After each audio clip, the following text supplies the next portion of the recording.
I'm Rose Island from the Golden Girls. Get it? Because I'm wearing a bunch of roses. I thought it was funny, okay? Hey, everybody! It's me.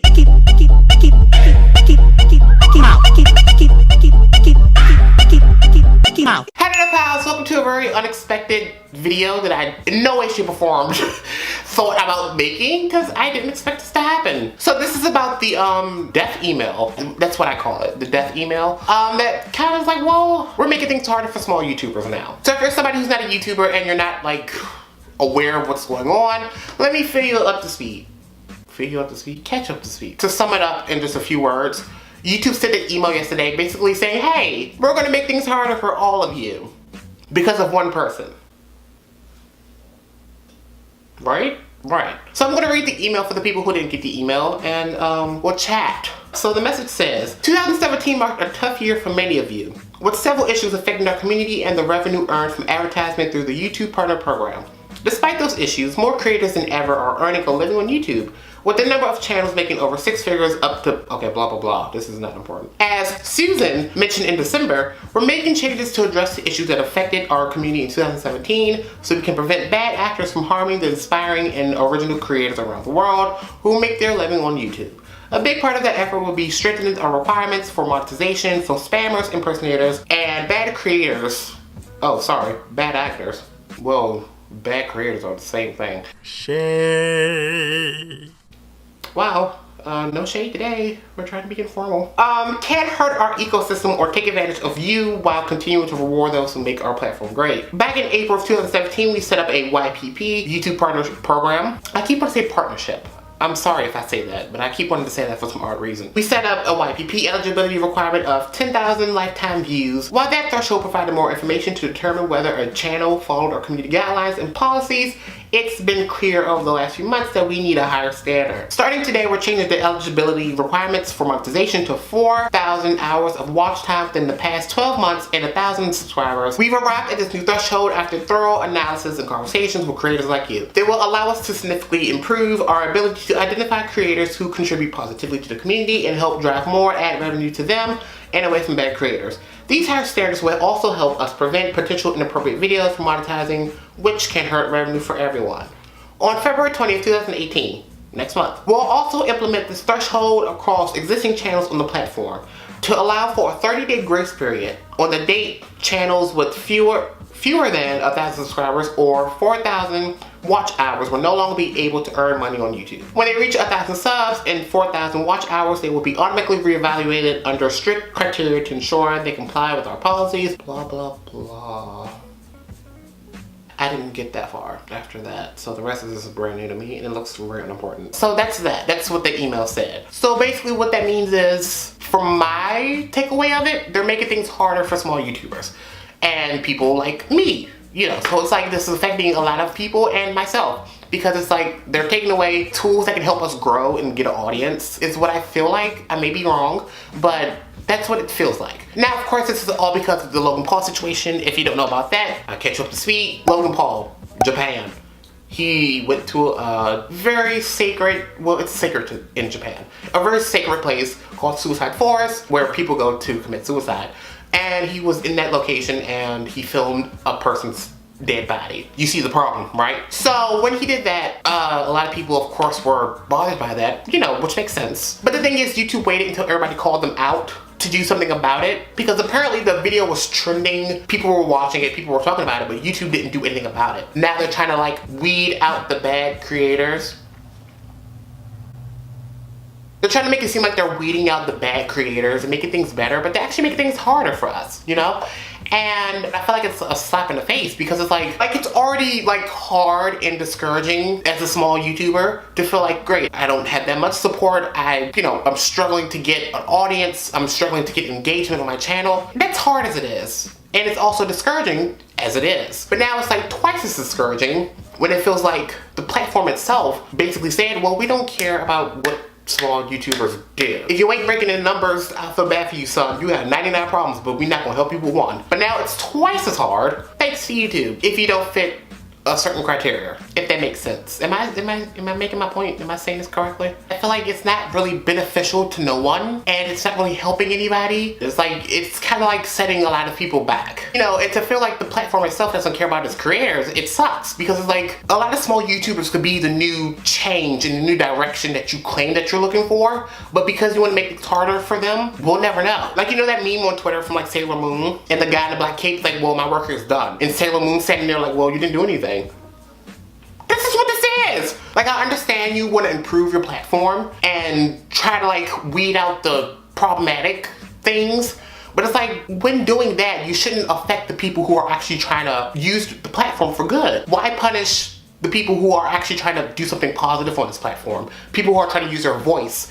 People who are trying to like raise awareness of things. People who are trying to entertain, and people who are trying to like actually be positive influences on people. You're punishing them compared to people who are problematic, people who are doing things wrong, people who are like breaking the guidelines, breaking the rules. They get a slap on the wrist, but we have to deal with their baggage, basically. For example, I'll use Logan Paul. Logan Paul got away with doing a video of pretending like he got assassinated and got his brains blew out of his head in front of a whole bunch of little kids. Like, nobody batted a lash at that. Like, they let the big YouTubers get away with a lot of this stuff. By the way, I feel like a lot of big YouTubers are the one causing the problems. Because YouTube wants to be ass kissers and they want to appease and please the big YouTubers, we can't do anything to them because they're the one giving us money. They're the one making us popular. So it's like, great, we have to do something.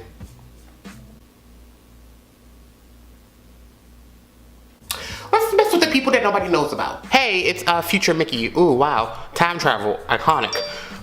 Excuse me. But something that I did forget to mention, that also, because YouTube is taking away the YouTube Partner program from small creators, they're taking away simple things such as being able to do end cards and like promote their, you know, previous video and promote other channels if they did a collab with somebody.